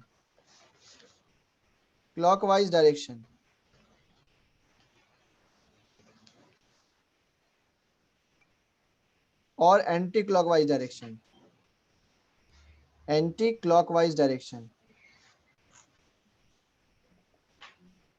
then it is known as, बोलो, optically active. then it is known as optically active substance, optically active substance। तो ये examine करने का तरीका है बच्चा, ठीक है, ये एग्जामिन करने का तरीका है। अगर आप एक्सपेरिमेंटल पार्ट को देख रहे हो तो इस तरह से आप ऑप्टिकली एक्टिव और इनएक्टिव बता सकते हो। अब एक बात, सर ये क्लॉकवाइज और एंटी क्लॉकवाइज अलग अलग होता है क्या? हाँ, अगर क्लॉकवाइज रोटेट हुआ बच्चा, इफ क्लॉकवाइज रोटेशन, देखना ध्यान से, इस एरो के थ्रू मैं बताना चाह रहा हूं कि क्लॉकवाइज रोटेशन हुआ है, ठीक है। If clockwise rotation, clockwise rotation का मतलब होता है बच्चा, उस सब्सटेंस को हम लोग बोलते हैं dextro rotatory, then substance is known as dextro rotatory, जिसको हम प्लस साइन के साथ इंडिकेट करते हैं। इन सिंबल इसका होता है D, D for dextro rotatory. अगर तुम्हें डी कहीं लिखा हुआ मिल गया, डी ग्लूकोज, डी फ्रुक्टोज, इस तरह से, अभी और पढ़ेंगे आगे, तो उसको हम डेक्स्ट्रो रोटेटरी सॉल्यूशन बोलते हैं, जो पॉजिटिव डेविएशन शो करते हैं। अगर ये एंटी क्लॉकवाइज रोटेशन हो गया, एंटी क्लॉकवाइज, तो इसको हम लोग बोलते हैं बच्चा लीवो रोटेटरी, जिसका सिंबल होता है नेगेटिव, और इसको लिखते हैं बच्चा एल से, ठीक है। नेगेटिव का मतलब एंटी क्लॉकवाइज में रोटेशन, पॉजिटिव का मतलब क्लॉकवाइज में रोटेशन। क्या ये पूरी कहानी समझ में आई कि ये है क्या एक्चुअल में? मतलब यहाँ से जब तुम इसको एग्जामिन करोगे तो सपोज करो तुम्हारा ये वाला रोटेशन, ये वाला पीपीएल ऐसा था, जब तुमने पास कराया तो तुम्हें पीपीएल ऐसा मिला। देखना ध्यान से, मैं समझा रहा हूँ। तो बताओ ये सब्सटेंस डेक्स्ट्रो है या लीवो है? बोलो। पहले ये था, डेक्स्ट्रो। इधर से थीटा रोटेट हो गया, ये डेक्स्ट्रो हो गया ना बच्चा? Yes, sir. अच्छा, एनालाइजर ने बोला कि भाई ये ऐसा नहीं है, ऐसा हो गया। अब क्या है वो? लीवो। क्या है? तो दिस इज लीवो। मतलब ये नेगेटिव लिखोगे और ये पॉजिटिव लिखोगे। क्या पूरी कहानी क्लियर हो गई क्या? सर एंगल हमेशा बाय एक्सिस से ही देखना है। क्या बच्चा? एंगल हमेशा बाय एक्सिस से देखना है। एंगल हमेशा, हाँ बिल्कुल। अरे जो पहले पीपीएल था उसी से देखोगे ना। पीपीएल पहले कैसे था? ऐसे था ना, उसी वही तो रोटेट हो रहा है। वो नहीं सर, पीपीएल का काम क्या है ये नहीं समझ। पीपीएल तुम्हारा एक प्लेन पोलराइज्ड लाइट है जिसका सारा वेव्स एक डायरेक्शन में है, इस तरह से। अब ये एंगल या तो ऐसे आएगा या तो ऐसे आएगा, यही रोटेट हो रहा है ना। अरे रोटेट क्या हो रहा है तुम्हारा? यही तो रोटेट हो रहा है। पहले से रखा हुआ था सारा का सारा। अब ये सारे के सारे वेव्स देखो ऐसा कुछ, मैंने यहाँ एक स्ट्रक्चर बनाया, अब ये ऐसा हो गया, तो ये रोटेट नहीं दिख रहा है तुम्हें? Yes sir. सर ये सोल्यूशन में जाने के बाद मतलब होगा? हाँ, पास कराने के बाद, तभी तो रोटेशन अपने आप थोड़ी होगा। अगर किसी ने इसको रोटेट कर दिया तो सब्सटेंस क्या कहलाएगा? Optically active substance. मेरी बात समझ में आई? आ गई सर। Yes sir. चलो बहुत बढ़िया, लिख लो इसको। नाम याद रखने हैं सर जी? लिख लिया हाँ, नाम ये याद रखने हैं, क्लॉकवाइज। और हाँ, पीपीएल ऐसे अरेंज होते हैं बच्चा ताकि उनका जो वेव्स है वो एक डायरेक्शन में हो जाए। पीपीएल प्लेन पोलराइज्ड लाइट, मतलब लाइट के सारे वेव्स एक प्लेन में ओरिएंटेड हो जाए, ठीक है, उसी को प्लेन पोलराइज्ड लाइट बोलते हैं। अब बच्चा समझो, हमने क्या किया, हमने देखा कि फैक्टर कौन कौन से हैं जो इसको अफेक्ट कर रहे हैं। तो लिखेंगे factor affecting the optical rotation. The optical rotation, जो ऊपर रोटेशन मिल रहा है वो किस किस फैक्टर पर डिपेंड करेगा? देखो सबसे पहला फैक्टर तो ये है कि जो आपका कंपाउंड है वो उस पर डिपेंड करेगा। पहला कंपाउंड आपने ग्लूकोज लिया, बाद में फ्रुक्टोज लिया, तो हो सकता है रोटेशन चेंज हो गया। पहले कुछ रोटेशन आ रहा था, अब कुछ एक्स डिग्री आ रहा था, अब वाई डिग्री आ जाए। तो हम कहेंगे कि सर ये सब्सटेंस के नेचर पर डिपेंड करेगा, मतलब nature of solute. Nature of solute. दूसरा, नेचर ऑफ सॉल्वेंट। उस सॉल्यूट को आपने पानी में डाला तो सॉल्यूशन किसी और टाइप का बनेगा। कुछ ऐसे सॉल्वेंट में डाल दिया जहां पे प्रिसिपिटेट हो गया तो नहीं आएगा रोटेशन। तो इसलिए नेचर ऑफ सॉल्वेंट के ऊपर भी डिपेंड करेगा। तीसरा, टेम्परेचर पे भी डिपेंड करेगा, temperature of the solution. Temperature of solution इस पे भी डिपेंड करेगा, बिल्कुल करेगा। टेम्परेचर चेंज हो गया तो बहुत सारी चीजें चेंज हो जाएगी, पार्टिकल की काइनेटिक एनर्जी बढ़ जाएगी, तो हो सकता है जो तुम्हारा ऑप्टिकल रोटेशन है वो चेंज हो जाए। नंबर फोर है बच्चा नेचर ऑफ लाइट। आप जिस लाइट को यूज कर रहे हो उसका वेवलेंथ क्या है? आपने अभी पढ़ा होगा तुरंत अभी इलेक्ट्रोमैग्नेटिक वेव्स एटॉमिक स्ट्रक्चर में, जिसमें आपने क्लियरली देखा था कि जो वेवलेंथ होती है वो मिनिमम टू मैक्सिमम, हमने एक रेंज बना लिया था। कॉस्मिक की मिनिमम होगी, लॉन्ग रेडियो वेव की मैक्सिमम होगी, ऐसा आपने पढ़ा होगा। तो वहां पे जो ये मिनिमम टू मैक्सिमम वेवलेंथ है, वो तो वेवलेंथ क्या बता रहा है? नेचर ऑफ लाइट ही तो बता रहा है ना, कि आपने कौन सा लाइट यूज किया, कॉस्मिक यूज किया कि एक्सरे यूज किया कि विजिबल यूज किया, इंफ्रारेड यूज किया। मेरी बात समझ आ रही है? नेचर ऑफ लाइट पे भी डिपेंड करेगा बच्चा। नेचर ऑफ लाइट का मतलब है वैल्यू ऑफ लेमडा। लेमडा एक कैरेक्टरिस्टिक होता है इस वेवलेंथ की लाइट। जैसे कि विजिबल में अगर कोई चीज आ रही है तो हम उसको बोलते हैं कि 400 नैनोमीटर टू 750 नैनोमीटर जो है उसका रेंज होता है, किसकी? विजिबल की। इस रेंज की अगर तुम लाइट ले रहे हो तो इसका मतलब वो तुम्हें दिखेगी, इसके बाद या इससे पहले दोगे तो नहीं दिखेगी। कहने का मतलब ये हमारा विजिबल रीजन रेंज है जो हमें दिख जाती है लाइट की, ठीक है। कुल मिलाकर बच्चा नेचर ऑफ लाइट पे डिपेंड करेगा। Next number 5, concentration of solution पे डिपेंड करेगा। कंसंट्रेशन ऑफ सॉल्यूशन, कंसंट्रेशन पे कैसे डिपेंड करेगा समझो। जितना ज्यादा तुम कंसंट्रेशन लोगे उतना ज्यादा पार्टिकल्स वहां अंदर पड़े होंगे, हाँ या ना? हाँ सर। पार्टिकल्स जितना ज्यादा होंगे डेविएशन उतना ज्यादा हो सकता है, पॉसिबल हो, क्योंकि उतना ज्यादा टक्कर होगा उतना ज्यादा होगा, ठीक है। हाँ sir. Number 6, length of polarimeter tube. देखो ट्यूब अगर तुमने इतनी छोटी सी ली तो लाइट उतने देर तक ही उसके अंदर रहेगा, ज्यादा लंबी ले ली तो लाइट ज्यादा देर तक अंदर रहेगा, तो जितना ज्यादा देर रहेगा उतना ज्यादा इंटरेक्शन होगा, और जितना ज्यादा इंटरेक्शन होगा उतना ज्यादा एंगल चेंज होगा। तो मैं कहूंगा लेंथ ऑफ पोलरीमीटर ट्यूब पे भी डिपेंड करेगा। लेंथ ऑफ पोलरीमीटर ट्यूब लिख लो। अब देखो इतने फैक्टर है जिसपे वो डिपेंड करता है पहली बात तो, बट हम क्या है कि हर एक फैक्टर को चेंज नहीं करते, हम सिर्फ 2 ही फैक्टर को चेंज करते हैं, और वो फैक्टर है कंसंट्रेशन और लेंथ ऑफ पोलरीमीटर ट्यूब। बस इन्हीं दोनों को चेंज करेंगे और इससे क्वेश्चंस फ्रेम करेंगे। तो सर मान ये लो, ट्यूब का मतलब क्या होता है? क्या बोले? पोलरीमीटर ट्यूब का मतलब कुछ क्या नहीं होता है, है? ग्लास ट्यूब है जिसके अंदर सॉल्यूशन रखा और उसके अंदर लाइट पास करने की व्यवस्था होती है, मतलब एक जुगाड़ होता है कि लाइट वहां से पास हो जाए और फिर हम उसको ऑब्जर्व कर सके दूसरे एंड। वैक्यूम जैसा। सर तो ग्लास को भी कह सकते हैं? हाँ ग्लास ट्यूब, वही उसी का नाम पोलरीमीटर ट्यूब है, क्योंकि सर एक्सपेरिमेंटल जैसे पार्ट कांच का कोई ग्लास है तो उसको भी कह सकते हैं क्या? एग्जैक्टली वही चीज है वो, बस इसलिए इसका नाम पोलरीमीटर ट्यूब दे रहे हैं। अब मैं यहाँ पे बोल दूं ग्लास ट्यूब तो तुम्हें लगेगा सर कोई कैसी ग्लास ट्यूब? पोलरीमीटर ट्यूब का मतलब पोलरीमीटर एक्सपेरिमेंट में यूज किया जा रहा है, ठीक है, और कुछ नहीं। तो हम यहाँ पे बोलेंगे बच्चा एट कांस्टेंट टेम्परेचर, समझना मेरी बात को, एट कांस्टेंट टेम्परेचर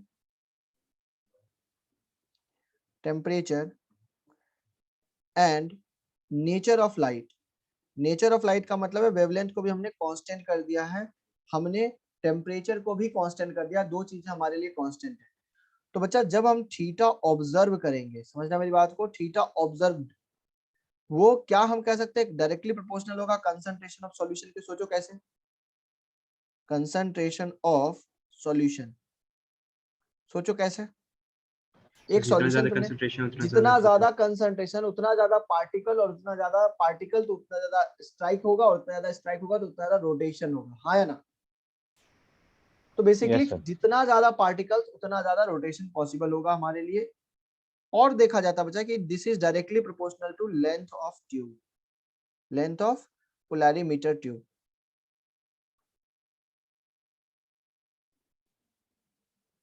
ये दोनों के डायरेक्टली प्रोपोर्शनल होता है कौन? थीटा ऑब्जर्वेशन, ठीक है, या ऑब्जर्व थीटा कह लो आप इसको। ये बच्चा जो हम यूनिट लेते हैं इसका, ये लेते हैं ग्राम पर एमएल में, इस बात का खासा ध्यान रखिए, और ये यूनिट लेते हैं हम डेसीमीटर में, तभी हमारा कैलकुलेशन सेटिस्फाइड होता है। मतलब हम इन दोनों के रिलेशन से एक बात बोल सकते हैं कि theta observation directly proportional to क्या हो गया बच्चा, देखो, concentration into length of polarimeter tube. क्या हाँ या ना बोलो? Yes sir. तो हम क्या कहेंगे, हम कहेंगे सर जो थीटा ऑब्जर्वेशन है divided by concentration into L की वैल्यू हमेशा क्या रहेगी? कांस्टेंट। कांस्टेंट। और इस कांस्टेंट को बच्चा हम लोग बोल देते हैं alpha at given temperature T and a given wavelength of light lambda. मतलब यहाँ पर जो फॉर्मूला हमारे लिए बन के आता है बच्चा वो आता है ये कि अल्फा जो होता है at given temperature T and given nature of light, this is equal to theta observation by C into L. ये पूरा फॉर्मूला जो भी चीज है, ये फॉर्मूला जो मैंने निकाला है ये आपको एकदम रटा होना चाहिए। फॉर्मूला में रटने का ऐसा कुछ नहीं कि सर कैसे याद होगा, बहुत सिंपल है।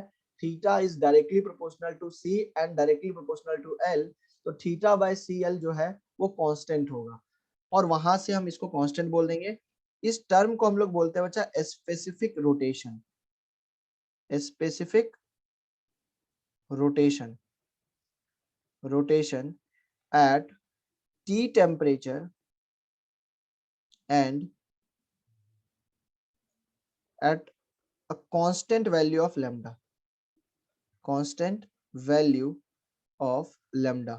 देखो लैम्डा और टी जो है वो कांस्टेंट रहेगा, किसी गिवन टेम्परेचर और लैम्डा पे जो अल्फा होता है वो फिक्स होता है। अगर टेम्परेचर चेंज करोगे तो अल्फा चेंज होगा, नेचर ऑफ लाइट चेंज करोगे तो अल्फा चेंज होगा, अदरवाइज अल्फा कांस्टेंट रहेगा। अल्फा को कोई लेना देना नहीं है कंसंट्रेशन से या लेंथ से या ऑब्जर्वेशन से। कहने का मतलब theta observation divided by C into L हमेशा कांस्टेंट रहता है बच्चा।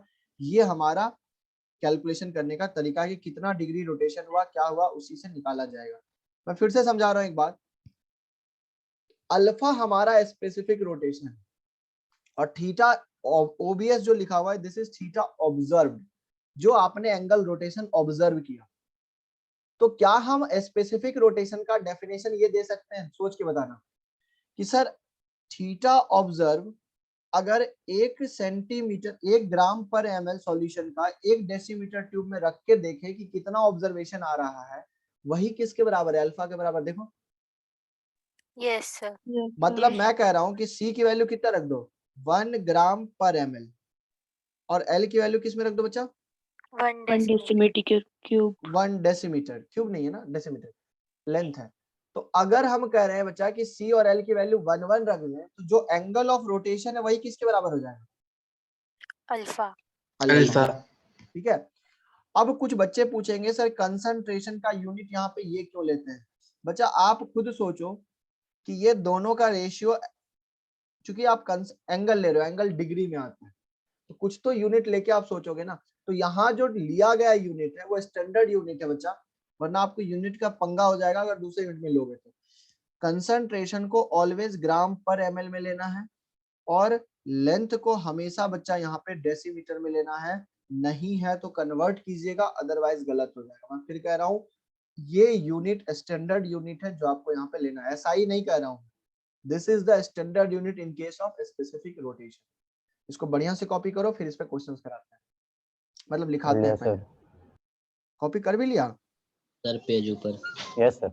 हो गया सर। बहुत फास्ट हो यार।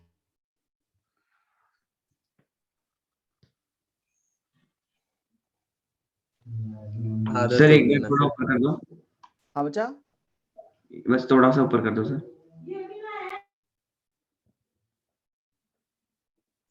फास्ट की आदत होगी ना सर अब। बढ़िया है।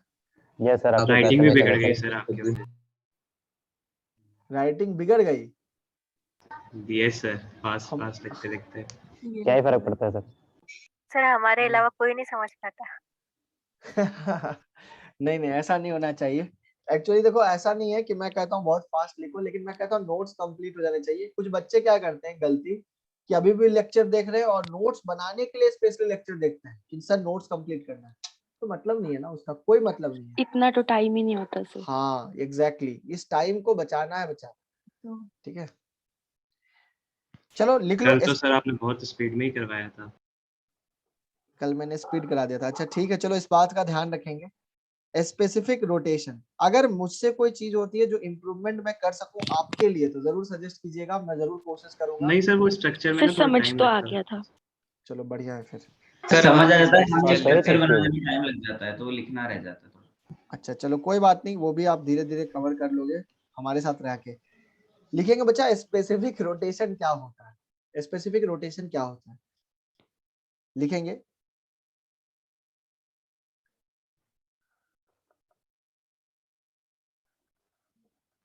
लिखेंगे the optical rotation, the optical rotation by a solution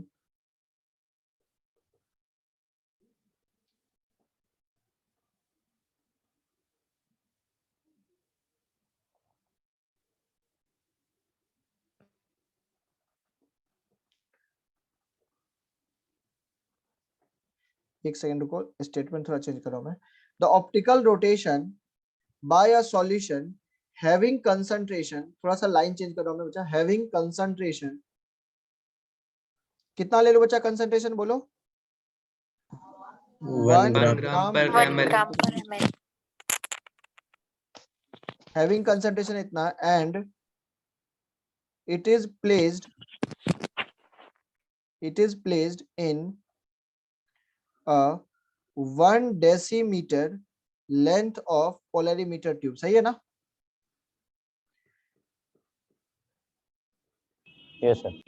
Yes, sir. polarimeter tube, then optical rotation या observed rotation, then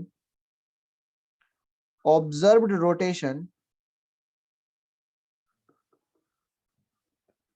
is known as a specific rotation. ठीक है, बहुत सिंपल लैंग्वेज में मैंने ये लिखा है कि जो अल्फा, लेकिन ये चीज कब होगा बच्चा? देखो ये जो टी है क्या इंडिकेट कर रहा है, बताओ? Temperature of the Temperature. Solution. अगर कोई पूछे कि क्या टेम्परेचर चेंज करेंगे तो अल्फा चेंज होगा, तो क्या बोलोगे? हाँ होगा सर। Yes sir. ये कांस्टेंट लिख रखा है मैंने यहाँ पे, वैसे बार बार मैं रिपीट नहीं किया हूँ। और ये लैम्डा, नेचर ऑफ लाइट भी अगर चेंज करते, कोई बोले कि मैंने ग्रीन लाइट यूज किया, कोई बोले मैंने येलो लाइट यूज किया, तो बताओ अल्फा चेंज हो जाएगा ना? अलग होगा। यस हो सर। जाएगा सर। Very good. तो ये सब छोटे मोटे क्वेश्चंस अगर आए तो इसको ब्लर भीड़ लीजिएगा इससे। अब मैं छोटे मोटे क्वेश्चंस मैं लिखाता हूँ, इसको कॉपी कर लो, और किसी का बच जाए तो बता देना। क्वेश्चन भी मैं लिखा रहा हूँ। चेंज होगा वो कितना होगा, कैसे पता चलेगा? वो तो कैलकुलेट करेंगे ना, वो तो तुम्हें ऑब्जर्व करना है, ये तो एक्सपेरिमेंटल पार्ट है।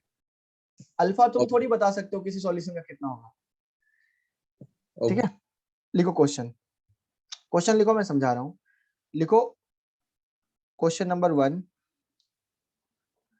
Observe rotation of a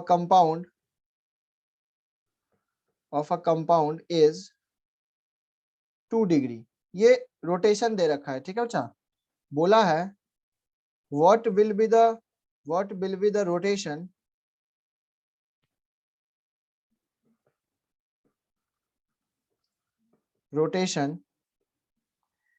if concentration is halved। ठीक है, कंसंट्रेशन को आधा कर दिया गया, तो बताओ ऑब्जर्व रोटेशन क्या होगा? सोचो, आंसर करो और मुझे बताओ। पहले 2 डिग्री ऑब्जर्व किया जा रहा था, ठीक है? अब मैंने कंसंट्रेशन को आधा कर दिया। जल्दबाजी में गलती होता है, मैंने बोला ना तुमसे। लेंथ को कुछ नहीं किया। देखो क्वेश्चन में अगर कुछ लेंथ के बारे में मेंशन नहीं किया है तो लेंथ को कुछ नहीं किया है। अपने मन से लेंथ को डबल मत कर लेना। 1 डिग्री सर। हाँ 1 डिग्री सर। आंसर आ जाएगा 1 डिग्री बच्चा, क्योंकि देखो ना आप सीधे सीधा थीटा ऑब्जर्वेशन या थीटा ऑब्जर्व किसके प्रोपोर्शनल है बताओ? C into L। यस। तो अगर तुम्हारा कंसंट्रेशन हाफ हुआ तो थीटा ऑब्जर्व भी क्या हो जाएगा? हाफ हो जाएगा। हाफ हो जाएगा। सीधी सी बात है, इसलिए थीटा ऑब्जर्व का आंसर कितना आ जाएगा? 1 डिग्री। तुमसे कोई पूछे डेक्स्ट्रो रोटेटरी या लीवो रोटेटरी है, क्या बोलोगे? लीवो। सर नहीं बता सकते। अभी नहीं बता बताया सर, पता ही नहीं है कुछ। अब मारेंगे तुम्हें। अब लिखा रखा है ऊपर, कैसे नहीं बता रख सकते? पॉजिटिव है तो अरे लिखा है ना कि अगर क्लॉकवाइज डायरेक्शन में मूव कर रहा है मतलब पॉजिटिव साइन है, तो हम कहेंगे डेक्स्ट्रो। और नेगेटिव है तो ये पॉजिटिव रोटेशन या नेगेटिव रोटेशन, ये बताओ मुझे। साइन क्या Positive. लिखा है? ये डेक्स्ट्रो रोटेटरी है। देखो माइनस लिखा होता -1 डिग्री तो इसका मतलब होता है ये लीवो है। प्लस माइनस ये इंडिकेट करता है। क्लियर है ना? ओके चलो क्लियर है सर। नेक्स्ट क्वेश्चन देते हैं, क्वेश्चन नंबर 2। ठीक है, क्वेश्चन नंबर 2 लिखेंगे बच्चा। Observe rotation is 2 degree, then what will be, लिखो what will be theta observe if length of polarimeter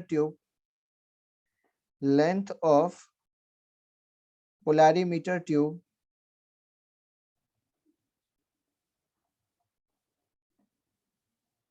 is tripled। बताओ। Sir 6 degree. 6 डिग्री। गुड, क्योंकि थीटा ऑब्जर्वेशन 6 आ जाएगा आंसर बच्चा, बिल्कुल सही है। C into L के डायरेक्टली प्रोपोर्शनल है। C के साथ कुछ भी चेंज नहीं किया मैंने, लेंथ को ट्रिपल कर दिया, तो थीटा ऑब्जर्वेशन भी क्या हो जाएगा? 3 टाइम्स। ट्रिपल। इसलिए मैं लिखूंगा थीटा ऑब्जर्व क्या हो जाएगा बच्चा? 3 टाइम्स मतलब 6 डिग्री। सही है ना? Yes sir. Yes sir. ऐसे क्वेश्चन में क्या ही टाइम दो, ऐसे क्वेश्चन जल्दी जल्दी करो और खुश रहो। लिखो इफ थीटा ऑब्जर्वेशन दे रखा है तुम्हें, सपोज करो 2 डिग्री, ठीक है? 2 degree. If length of polarimeter tube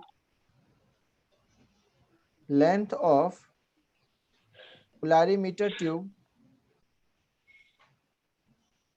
tube is tripled and concentration becomes half, find new theta, मतलब new theta observation. 3 degree. 3 degree. 3/2. आ रहा है तुम लोग का answer? Yes, sir. Yes, sir. Yes, sir. Again वही वाली बात है बच्चा कि थीटा ऑब्जर्वेशन किसके प्रोपोर्शनल है? C into L. Yes, sir. इसका मतलब theta observation bye C into L क्या होगा? कांस्टेंट होगा ना? हाँ सर। तो Yes. क्वेश्चन कर लो, खत्म करो। कांस्टेंट मतलब अगर तुम C को हाफ कर रहे हो और लेंथ को डबल कर रहे हो, इसका मतलब यही लिखोगे ना। देखो ध्यान से मैं लिख रहा हूँ, theta observation C into L initial equal to theta observation C into L final, यही लिखोगे ना बच्चा? बोलो। Yes, हाँ sir. Sir. Yes, sir. Yes, sir. Initial तो वैल्यू दे रखी है, इनिशियल कितने दे रखी है? 2 डिग्री। और कंसंट्रेशन को C मान लो, लेंथ को L मान लो। यहाँ पे थीटा ऑब्जर्वेशन तुम निकाल रहे हो फाइनल वाला, कंसंट्रेशन क्या हो गया? C/2, सही है? सर। Yes, sir. और लेंथ क्या हो गया? 3L। 3L. 3L. सॉल्व करोगे तो थीटा ऑब्जर्वेशन कितना आ जाएगा? 3 degree. This is your the answer. ठीक है, देखो बहुत सिंपल क्वेश्चन आते हैं, इसमें डरने की कोई बात ही नहीं है। तुम कहाँ फंसोगे मुझे वो पता है, मैं तुम्हें भी फंसा सकता हूँ, लेकिन अभी तुम पहले क्वेश्चन करो। ये समझ में आ गया? Yes, sir. Yes, sir. Yes, sir. Very good. Next question number 4 है, लिखो बच्चा। If a specific rotation is plus 12 degree, find new specific rotation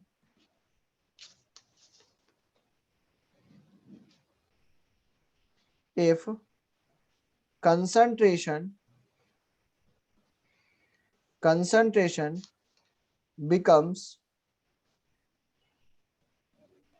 doubled. बताओ, आंसर बताओ। Sir. Plus 6 degree. Sir, 6 degree. फंस गए ना? 24.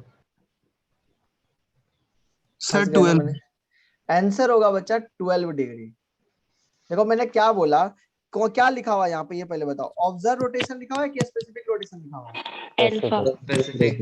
अच्छा, अल्फा तो प्रोपोर्शनलिटी कांस्टेंट होता था ना। देखो ध्यान से देखो यहाँ पे क्या लिखा हुआ है, this is equals to constant. कुछ दिख रहा है? ये इतना बड़ा सा लिखा हुआ है। Yes, sir. Yes, sir. Yes, क्या sir. अल्फा कभी चेंज होगा क्या? No, नहीं sir. No, sir. मैंने बोला था तुम फंस गए इस चीज के लिए। देखो ध्यान से बच्चा, अल्फा जो है मतलब न्यू अल्फा बोलो या ओल्ड अल्फा बोलो, कोई मतलब नहीं है। इसका आंसर होगा अल्फा डज नॉट चेंज। हाँ है ना बच्चा? Yes, sir. Yes, sir. Yes sir. Answer होगा alpha is equal to plus 12 degree ही होगा। रीजन है क्योंकि अल्फा कब डिफाइन करते हैं बताओ? जब कंसंट्रेशन क्या लेते हो? 1 gram per ml. 1 1 ग्राम 1 पर लेते हो। और लेंथ क्या लेते हो? डेसीमीटर में लेते हो। 1 Decimeter. डेसीमीटर। 1 अब एक बात decimeter. समझो, अगर कंसंट्रेशन डबल करोगे तो थीटा डबल हो जाएगा। अरे हाँ या ना? Yes, Yes, sir. sir. हो जाएगा sir. तो जब थीटा डबल हो गया कंसंट्रेशन को डबल करने से, तो क्या थीटा बाय सीएल कांस्टेंट रहा? हाँ या ना? Yes, sir. यही तो Yes. बोल रहा था तब से कि थीटा बाय सीएल हमेशा कांस्टेंट होता है।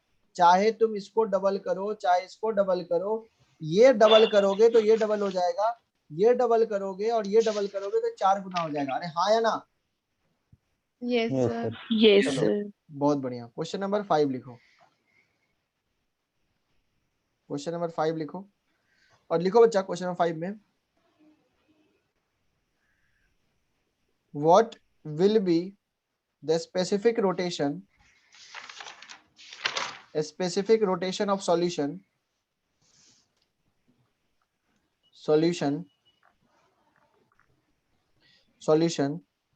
if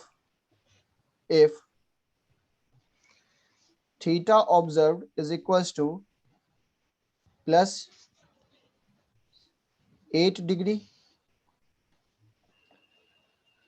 कंसंट्रेशन दे रखा है 1, कंसंट्रेशन दिया बच्चा 1 ग्राम पर ml, और लेंथ ऑफ पोलैरिमीटर ट्यूब दे रखा है बच्चा आपको 10 सेंटीमीटर। आंसर बताओ जल्दी से, फास्ट करो, ऐसे क्वेश्चंस में 8 टाइम डिग्री। लगेगा। कितना? 8 अल्फा का आपको फॉर्मूला ऑलरेडी बताया गया है, ये सर 8 आएगा। 8 थीटा ऑब्जर्वेशन इंटू सी इंटू एल। एल किस में लोगे? डेसीमीटर। डेसीमीटर। तो यहाँ पे आ जाएगा बच्चा 8 डिग्री। क्लियर है ना? ये प्लस में आएगा क्योंकि ये प्लस में है। क्लियर है ना? Yes sir. अगर थीटा ऑब्जर्व नेगेटिव आ जाएगा तो अल्फा भी नेगेटिव आ जाएगा। ठीक है, तो अभी तो ये प्लस है, मतलब ये कौन सा रोटेटरी है? डेक्स्ट्रो। Yes sir. चलो क्वेश्चन लिखो, क्वेश्चन नंबर 6 लिखो। इफ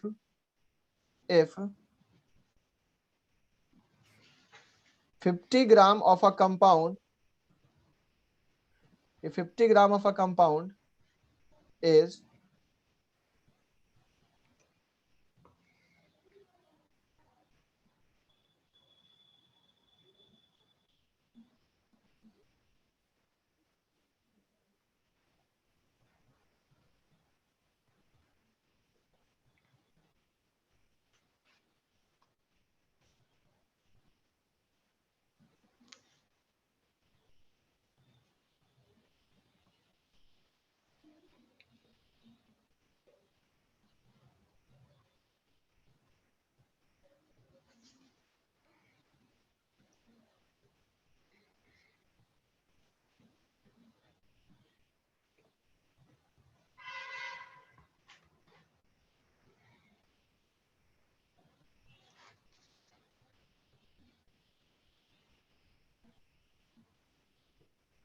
निकाल के बताओ।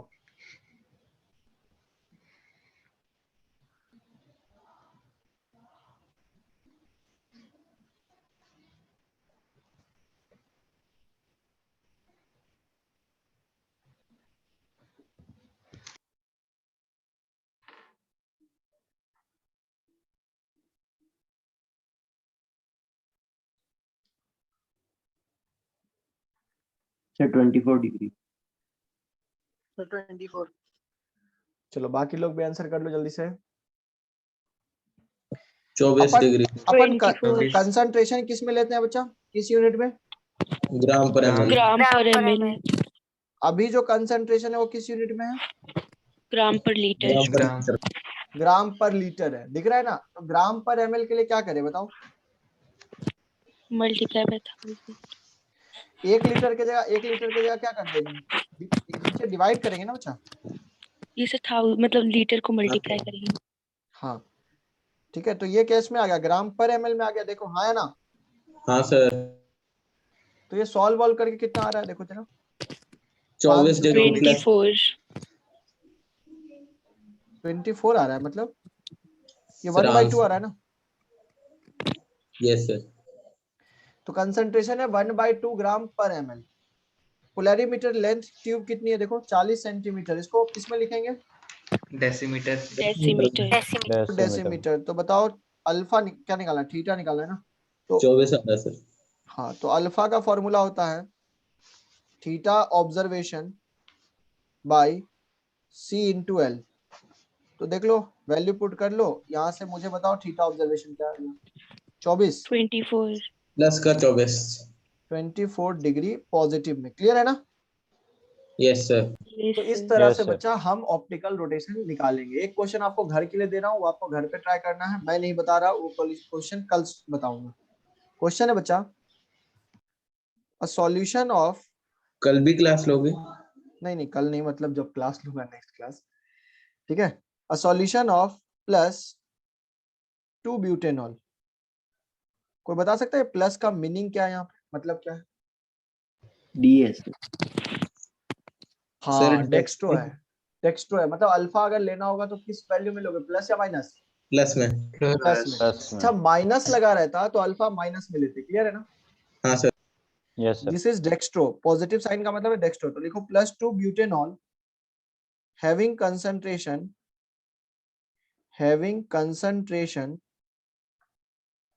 is 1 molar and it is kept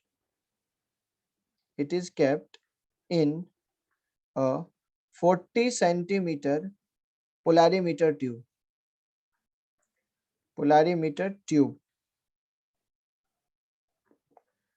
देखो if alpha is equal to दे रखा है +13.8 डिग्री, ठीक है, फाइंड थीटा ऑब्जर्वेशन। ये क्वेश्चन आपको घर से करके लेना है बच्चा, अभी मैं इसका आंसर नहीं बता रहा हूँ, अगले क्लास में इसका आंसर बताऊंगा। ध्यान से देखो कंसंट्रेशन किस यूनिट में दिया, बताओ जरा। सर मोल मोल पर लीटर में, हाँ है ना? यस सर आपको Yes, किस sir. में कन्वर्ट करना है? ग्राम पर ग्राम पर ग्राम ml। पर ग्राम पर मिलीमीटर। ml। कैसे करोगे? मोल्स को ग्राम में कन्वर्ट कर सकते हो ना? हाँ मेरे सर, पास पता है। जी तो सर। इसका आंसर आप कल निकाल के लेके आओगे, कल मैं चेक करूंगा। थोड़ा सा आगे बढ़ते हैं आज, ठीक है। हेडिंग डालेंगे बच्चा, हेडिंग डालेंगे बच्चा। कहाँ टाइम हो गया? अच्छा 5 मिनट बचा है ना, 5 मिनट में ही लिख लो ना जितना पॉसिबल हो। अब देखो बच्चा क्या होता है ना कि जब हम ऑप्टिकल रोटेशन चेक करते हैं तो इतना चीज तो चेक करेंगे नहीं, जैसे कि आपको याद करो, अब आप एक्सपेरिमेंट तो करोगे नहीं कि एक सॉल्यूशन लेके जा रहे हैं, लाइट में जाके चेक कर रहे हैं, ऑप्टिकल रोटेशन पॉजिटिव हो रहा है, नेगेटिव हो रहा है, कितना हो रहा है, तो ये ऑप्टिकली एक्टिव है या ऑप्टिकली इनएक्टिव है। ये सब से बचने के लिए हम लोग क्या करते हैं, हम लोग देखते हैं कि सिमेट्री और असिमेट्री, मतलब कंपाउंड हमारा सिमेट्री है या कंपाउंड हमारा असिमेट्री है। अगर कंपाउंड हमारा असिमेट्री है तो हम कहेंगे वो ऑप्टिकली एक्टिव होगा। अब ये कैसे देखेंगे? तो इसको देखने के लिए कुछ सिमेट्री हम डिफाइन करेंगे, ठीक है। तो हेडिंग डालेंगे, जो टॉपिक हमें पढ़ना है, types of symmetry. Types of symmetry, इसका काम क्या है हम जस्ट अभी आपको बताएंगे।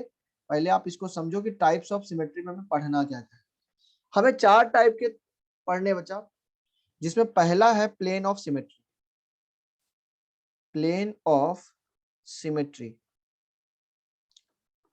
देखो बच्चा मैं क्या कहना चाह रहा हूँ समझना। ये सिमेट्री इसलिए पढ़ रहे हैं ताकि हम लाइट को, मतलब सॉल्यूशन को बिना लाइट में रखे ये बता पाए कि सॉल्यूशन ऑप्टिकली एक्टिव होगा या इनएक्टिव होगा। ये कैसे पता चलेगा?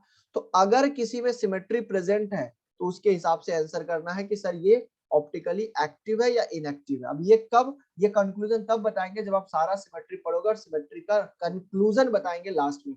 पहले लिखो प्लेन ऑफ सिमेट्री, जिसको हम लोग बोलते हैं पीओएस।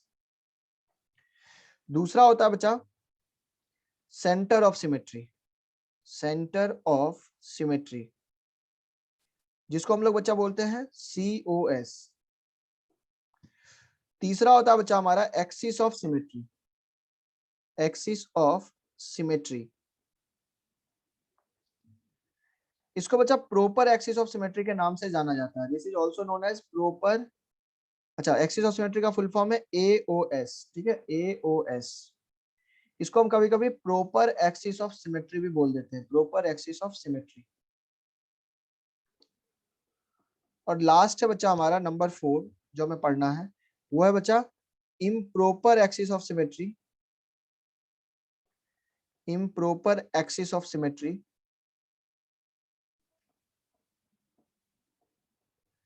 इसी का दूसरा नाम हम बोल देते हैं alternating axis of symmetry. Alternating axis of symmetry, जिसमें से बच्चा पीओएस और सीओएस काफी ज्यादा इंपॉर्टेंट है, जो आपकी हेल्प करेगा। इसका फुल शॉर्ट फॉर्म हो जाएगा एएओएस, डबल एओएस, मतलब अल्टरनेटिंग एक्सिस ऑफ सिमेट्री, जिसमें से बच्चा प्लेन ऑफ सिमेट्री और सेंटर ऑफ सिमेट्री आपका हेल्प करेगा कंपाउंड को ऑप्टिकली एक्टिव या इनएक्टिव बताने के लिए, और भी बहुत सारी चीजों में हेल्प करेगा। जब पढ़ोगे इसके बारे में इंफॉर्मेशन लोगे तब पता चलेगा। तो सबसे पहले हेडिंग डालेंगे number 1 plane of symmetry. Plane of symmetry. Sir time हो गया। तो क्या करें, अगले क्लास में स्टार्ट करें इसको? Yes sir. यस सर, आज भी 4 क्लासेस है क्योंकि अच्छा 4 क्लासेस है आज भी? Yes sir. Yes sir, physics वाले सर ने भी लगा दी। हाँ सर, यार तुम लोग चलो कोई बात नहीं, फिर ज्यादा चलो नहीं खींचते हैं। अगले क्लास में हम पीओएस, सीओएस और एओएस कवर करने की कोशिश करेंगे। 3 सिमेट्री एक दिन में कवर करेंगे, ठीक है ना? Yes sir. Okay sir. चलो बढ़िया सर इसको एक बार पढ़ के पीपीएल की WhatsApp डायग्राम पे दिखा देना। क्या कर देंगे? पीपीएल की डायग्राम दिखा देना एक बार। HW में बच्चा आपका है, रेस नंबर कितना बोला था मैंने? 19। Race number 19 and complete isomerism के मॉड्यूल, ठीक है ना? सर ये तो कर ही दे दिया था। ये तो कर लिया था। जो लोग नहीं किए हैं, डिस्कशन तो बाकी है ना, वो कर लेंगे। डिस्कशन में ज्यादा क्वेश्चन नहीं, मेरे हिसाब से 7-8 क्वेश्चन है, वो कर 5-6 लेंगे। क्वेश्चन है सर। हाँ ठीक है है। सर। ठीक है, अब जिसको जाना है जा सकते हैं। कौन सा Thank you, question? sir. WhatsApp देख लीजिएगा। तो पीपीएल की डायग्राम दिखा देना एक बार।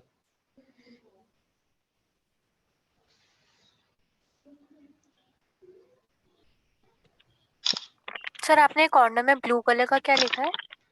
बच्चा वो मैंने एक ऐसे चोंच बनाई है, चोंच है Analyzer. नहीं, एनालाइजर है। इसको आप आईपीस की तरह समझ सकते हो। जैसे आंख होती है ना, जब किसी चीज को हम देखते हैं, एनालाइज करते हैं, this is nothing but analyser. इस तरह से आंख बना सकते हो आप समझने के लिए, ठीक है? मतलब एक इंसान वहां बैठा रखा है हमने, ठीक है, जो एनालाइज कर रहा है, चीजों को ऑब्जर्व कर रहा है, ठीक है बच्चा? अब किसी कंपाउंड के लिए नेगेटिव होगा या पॉजिटिव, ये आप नहीं बता सकते। वैल्यू वो तो एक्सपेरिमेंटल डेटा है कि नेगेटिव आएगा या पॉजिटिव आएगा, वो हम नहीं कह सकते। लेकिन अगर नेगेटिव आ रहा है तो ये बोल सकते हैं कि लिबोरोटेटरी है, एल फॉर्म। डी फॉर्म तब होगा जब पॉजिटिव आएगा। चलो ठीक है, ओके बाकी मिलते हैं अगले क्लास में। Thank you sir. ओके बच्चा। अच्छा मैं सर एक बार व्हाट्सएप देख लीजिएगा प्लीज। मतलब क्या हुआ व्हाट्सएप में? अच्छा ठीक है, मैं देख लूंगा। मेरी सर क्लास है। देख लेना एक बार बाद। अच्छा ठीक है, मेरी क्लास है, मैं बात कर लेता हूँ उसके बारे में। ओके बच्चा, बाय।